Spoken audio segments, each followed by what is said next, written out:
Oi, what's up? It's Demented, and today I have another Liquipedia dump that has kind of been not really long awaited, but one that I have been wanting to make for a very long time. Because if you don't remember, the last Liquipedia dump I did, the last thing I covered was Huyal, who joined Team CC, which was very hype. But since then,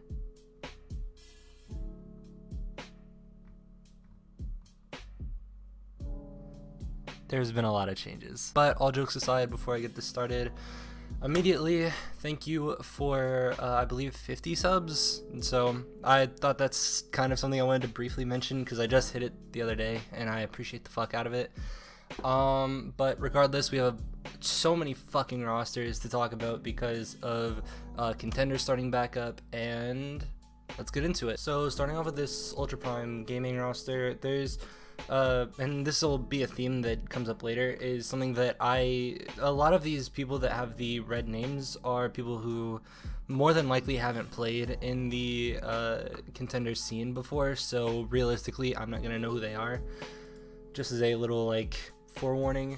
But in terms of this Ultra Prime gaming roster, I know C-Wave, I know a bit about Bins, I believe, and I think Bins is okay. I don't like Thor, and C-Wave is, I believe my notes for C-Wave, because C-Wave was one of the people that I said could be, like, if Valiant were doing, like, scouting work and wanted to pick up a brand new team and just, like, scrap together Chinese players, C-Wave was one of the people that they could look at. I think ult usage was the main issue that I saw in C-Wave, and then obviously with ZZ is someone that I do not know. Moving on, Drifters drop all these people, so I'm still kind of confused on what's happening to Drifters, or if they're like completely rebranding, or what's really happening, because again, I did see that they were competing in the very last OD, but as of recently, I believe they haven't officially at least made contenders for the first NA split. But regardless, moving on, a lot of Gen G moves, so I'm not too understanding about a lot of these Gen G moves. Plus there's like 15 different Gen G teams of, like, I'm pretty sure Tiger Nation is now the Academy team, and Gen A used to be the Academy team for them. And then there's, what is this, Gen B. So overall with Gen G, I don't fucking know, so I'm just gonna move on. Dynasty off of We Want Owl. So this is, I don't know how many times this has come up, but basically, if you aren't kind of in the loop, We Want Owl disbanded for the most part, and pretty much I believe everyone left the team except for Lep, who is now, if you watch them in trials, is DeAndre, and I think they gave the spot to Revival. I could be wrong in that, but that's just what I'm going off of memory for. So the coaches and managers, I do not know. Same thing for this Excluvione.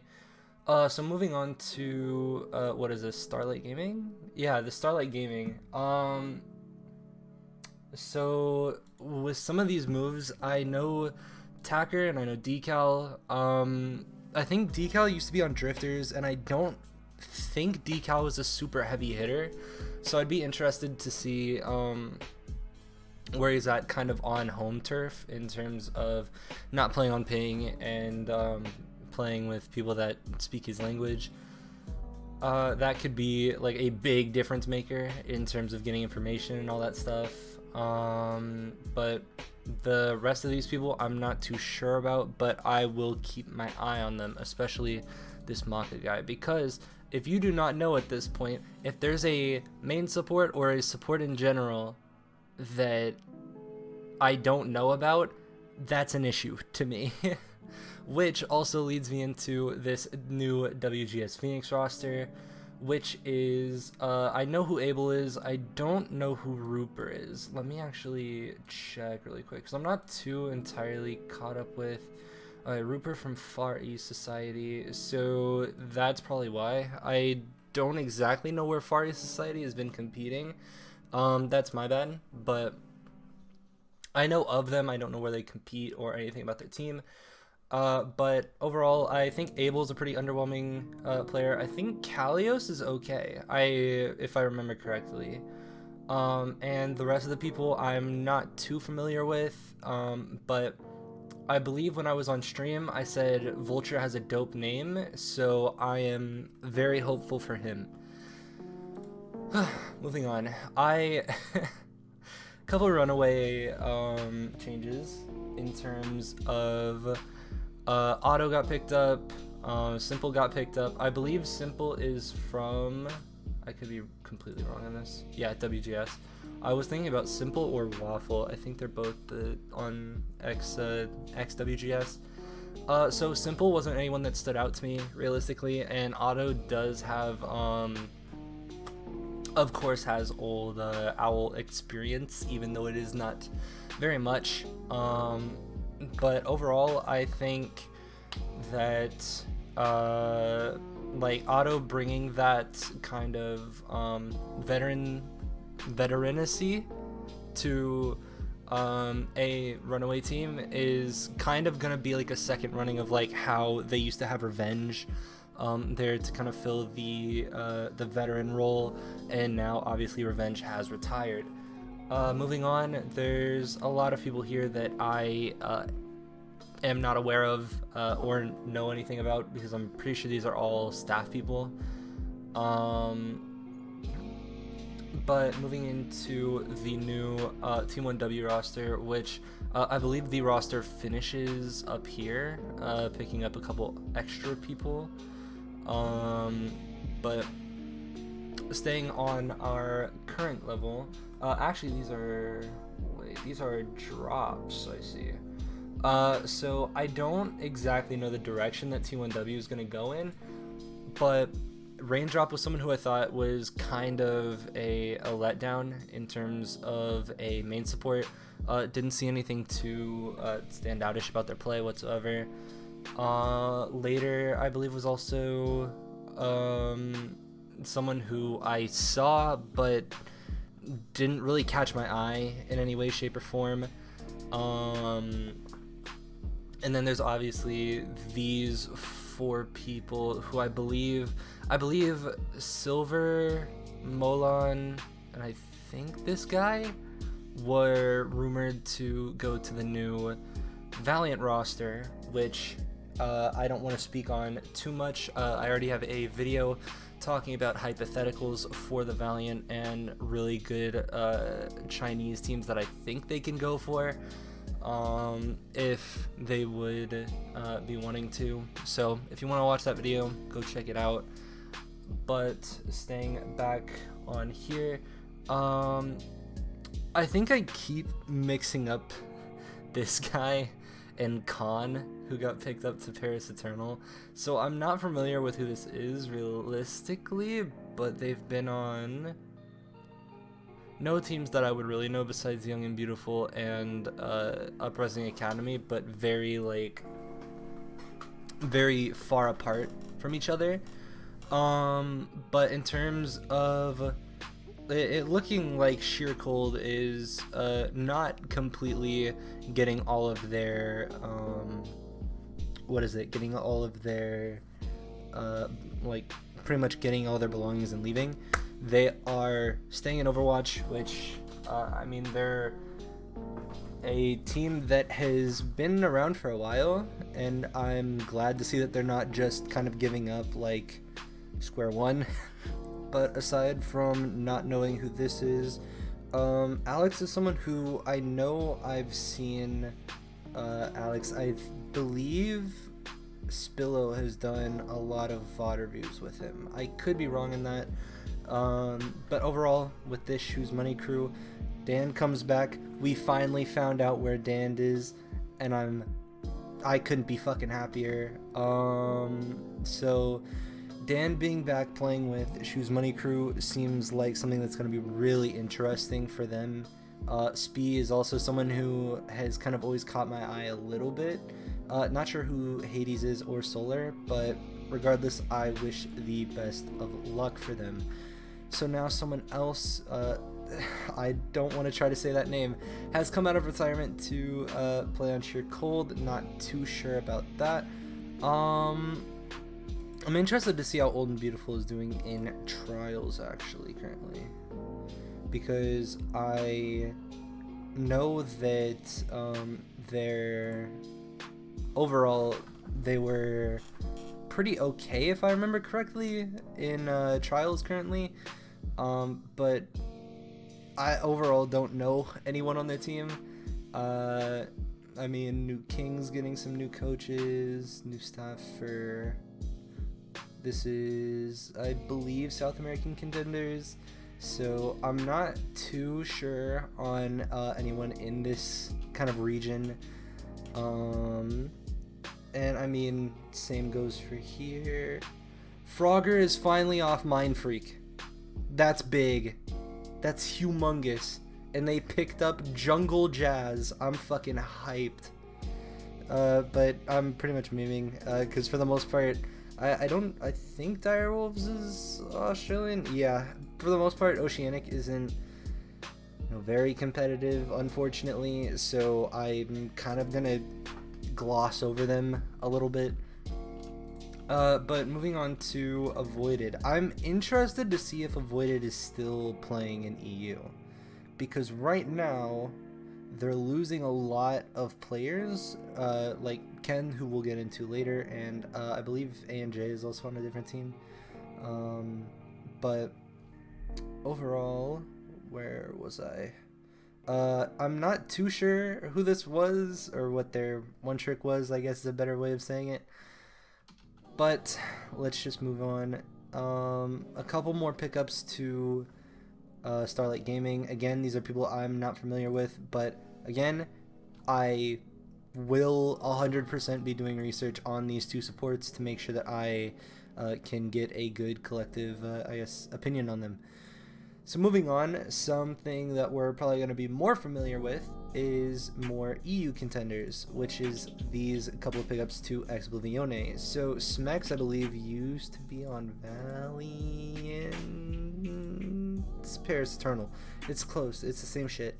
But either way, Smex wasn't getting a whole bunch of playtime, but obviously does have OWL experience, so bringing that to the table is going to be big for especially someone like Dala and someone like Backbone, who Backbone I think has always been kind of a pretty well-known name in EU contenders, especially because of like whenever you thought of Sheer Cold, you would always think of Backbone. But regardless, I think these guys, this is a great like 3-man people to pick up. Dala is also someone who I've looked at, and I think there's room for improvement, but there's definitely something there. And I think if there is any main support that I think is going to make it out of EU contenders to possibly go to the OWL tier level, it would probably be Dala. So moving on, Ken goes to Sheer Cold. Ken was someone who we saw pretty much the only person that would ever flex on Avoided, mostly playing just like McCree and more hit scanny characters. But this is also a new team moving on to Young and Beautiful that, holy shit, it's kind of packed with talent, and I'm interested to see how this affects the region, because this could unintentionally lift the or raise the bar for EU contenders in terms of having Nico playing, having Cruz playing, having Boombox, which, like, in terms of OWL tier people, Cruz and Boombox were also obviously on the bottom tier as well as Nico. But overall, like, having this much like talent that hopefully will show through, and you can like see a little more from the other people and how good like this Saya guy is, the Naru guy is personally, I don't know much about them, but hopefully it can kind of show you a little bit more and give you a perspective of how the rest of the region is doing. Moving on, more Oceanic news. I tried to watch Oceanic contenders a couple days ago, and I kind of got bored, to be honest, so I'm just not going to. So I'm gonna move on. So a cash going to help GZG is interesting. I'm not sure who this DPS is. Agility is joining Defiant as a streamer is interesting, and obviously is more or less saying that he's willing to sit out for this Overwatch League, wait, and then as time comes around, see if he's able to kind of bring in more or bring more to the table. So let's get into the Revival roster. This roster currently, I think, is undefeated. Basically, from what I have seen, I mean, overall, I think Seeker has done really well. This is a really good meta for this team in particular, which I brought up in one of my other videos, talking about Trials predictions, and I believe also with this, Nas is pretty good. I mean, Lep on Lucio, Turbo feeds a little bit, but you know, it's a comfort pick for him, so because currently it's going to be a lot more brawly, so also having LH Cloudy on Ryan, and Icy has kind of always been flexible around the like Diva, Zarya, all that, and Pascal I think has gotten better than when I first started seeing him on stream, because when he first started getting on stream, there were some definitely bad performances, but I think he's starting to get used to it a little bit and starting to kind of get in his zone at least a tiny bit. But overall, I think this team is going to do well. They should make contenders, and when they do make contenders, I believe they're going to be possibly a mid-table team. I'm not too sure what the rest of the I guess kind of competition is looking like, but I can definitely see them being a mid-table team. Moving on to Ardor. If you watched my video for Trials, I was very interested at this roster, mostly because I haven't seen either of these tanks as well as Honey Factory, but basically, to give you a rundown of this roster, Honey Factory is meant to be more of the sniper player, as well as having pretty much these two play everything else.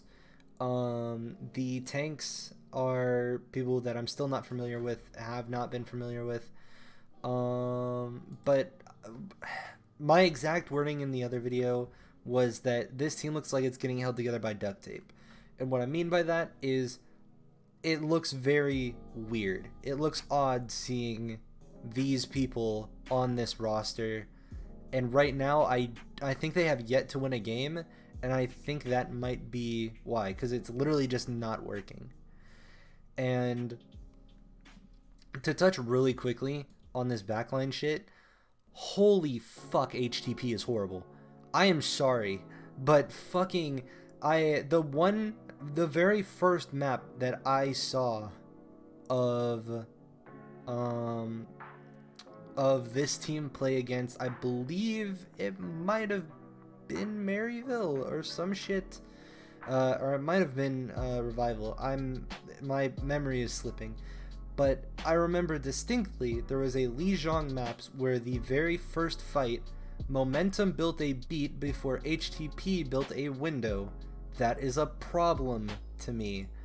Overall, I think HTP is very odd in this roster. I honestly haven't seen that much out of Razor or Chopper, but I mean, regardless, I wish them luck. And they did play against like two of the harder teams, I believe, so far. So I could be completely wrong, and they could just start dumpstering every other team. But at the moment, that's how I am kind of seeing this roster. Moving on, ANJ, or I've heard some people call him Anj, and that just sounds weird to me, to be honest. But either way, ANJ to Sheer Cold. Let's just actually group all these people. So ANJ, Looser, and Love, all to Sheer Cold. So the people I'm familiar with are ANJ and Looser.